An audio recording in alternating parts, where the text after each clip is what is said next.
Shalom to you and welcome. In this video, we'll look at functions in general. Okay, what functions are. So you'll be able to determine whether a relation is a function. A relation is just any equation, and then find the value of a function.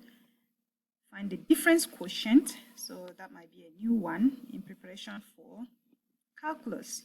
Find the domain of a function, define, and then some difference product and quotient of functions, so that we can add, subtract, multiply, and divide functions. So first of all, let's determine whether a relation is function. So to define, function has to assign all x values, each x value to exactly one y value. So this is a linear function. So linear, no one x has multiple y's, so it's a function. So again, we have to look at each x equals to 1y. This is another a different x. Two different x's can go to 1y, but one x cannot go to two different y's. Okay, so here we have Arizona and Colorado, they go to each different, and then Florida go to 27, California goes to 53. So this is a function. How about this? Dan has this phone number, Small has this phone number, Colin, this is 1x, one person going to two different outputs, one input going to two different outputs. So this is not a function. Okay, it takes just that one to spoil it. How about this? 1, 1, 1, 1. So these are two different x's going to one y. That's fine. So function. It is a function. So the restriction here, again, watch out for one x that goes to two y, or one input that goes to two outputs. That's when it is not a function. So a function is maps x to y, is a relation that associates each element of x exactly one element of y. Each element of x maps to exactly one element of y. So we're going to define domain and range. Domain of a function will be all those possible x values which are independent values that you can put in to make that x equation true for y. Okay? All possible x values. And again, remember this x is just a variable. It could be anything. Just think more of inputs or input values. When finding the domain, we have to remember that the denominator cannot be 0. So we think of numbers that can make denominator 0. We can eliminate them. Or for square root, we can think of numbers that square root has to be greater than or equal to 0. So think of any number that will make the square root less than 0, then we eliminate them. Range would be the spread of y values. So once we have all the y values, it has to have the domain of it first to determine the range. So the range is based on the domain.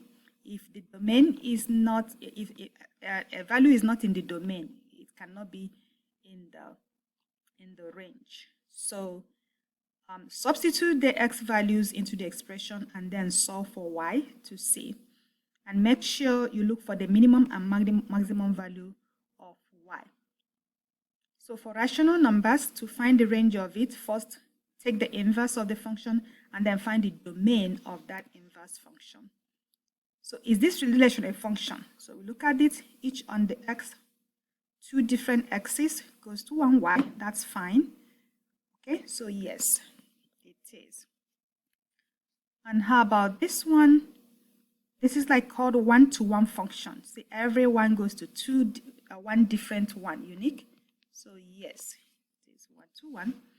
So how about this?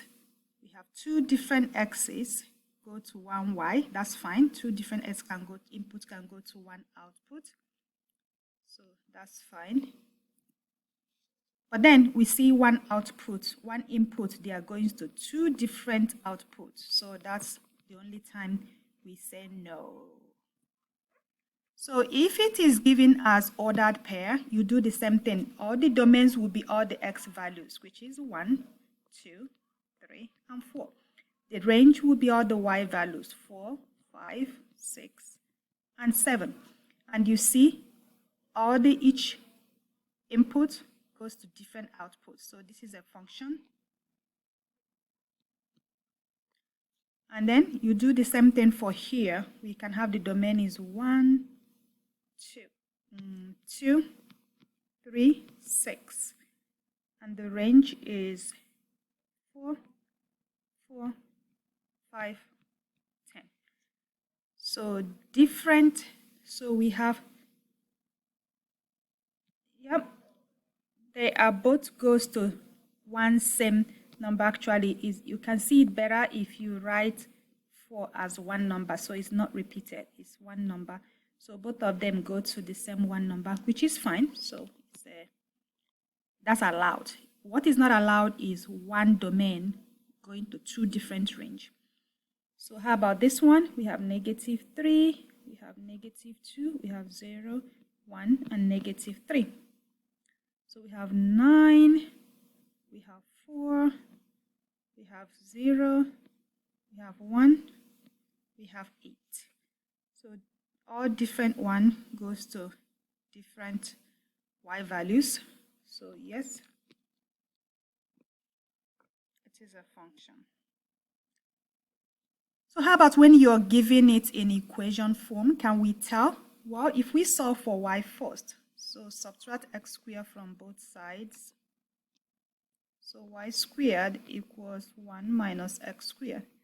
Then take the square root of both sides. So we're going to do plus or minus square root of 1 minus x squared. Well, if you see, if we plug in 1x, maybe 2 squared is 4, 2 squared, but we simplify it, we're going to get positive whatever answer this is, and then negative whatever that answer is. So there will be 1x going to two different y's, so not a function.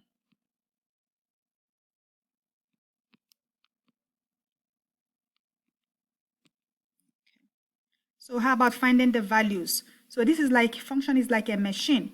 You input something, x value, and then the machine will work on it, and then it throws out the output will be f of that, which is the y input, which is f of that x, f of the input. So we can just evaluate it. We can evaluate whatever we put, whatever we get depends on what we put in. So we can evaluate them as number, maybe f of 3x. So that would be f equals 2. So wherever we see x, we put 3. So it's going to be 3 squared, because x is squared here, minus 3 times 3. Okay, and that will be 2 times 9, and then minus 3 times 3, which is 9.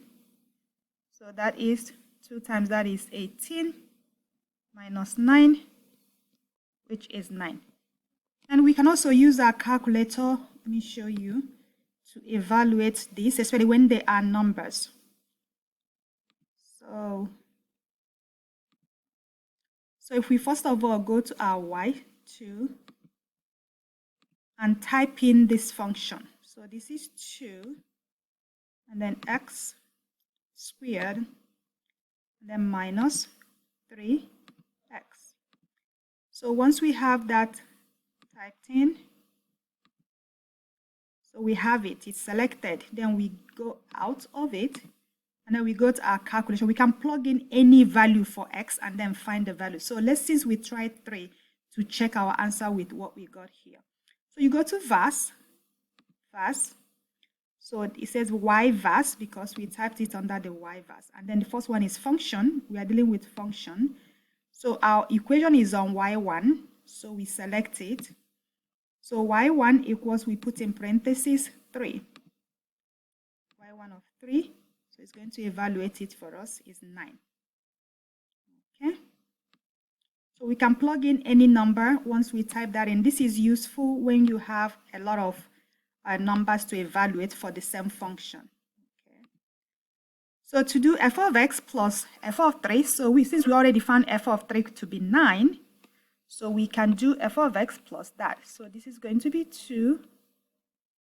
So f of x is this whole thing. So 2x squared minus 3x and then plus 9. So that would be our answer, because you cannot, there's no like terms to collect. If there is any like term to collect, we do that. So then here we multiply 3 times that f of x, which is 2x squared minus 3x. So we're going to distribute 3 to each term. So that is 6x squared, and then 3 times 3 is 9x. And here, what is that? We're going to do negative. So whenever we see x, we put in negative x. So 2, instead of x squared, we have negative x squared. And then minus 3 times negative x. And so that is going to be, so follow the order of operation. Negative x squared is positive x squared. So it's going to still give us 2x squared. And then negative 3 times negative x is going to be positive x plus 3x. Okay. So this one is, you have this negative outside. You see f of negative, so there's like negative 1 times f of x. So we're going to have like negative 1 times 2x squared minus 3x. So that would be, change the sign, distribute negative 1 to all.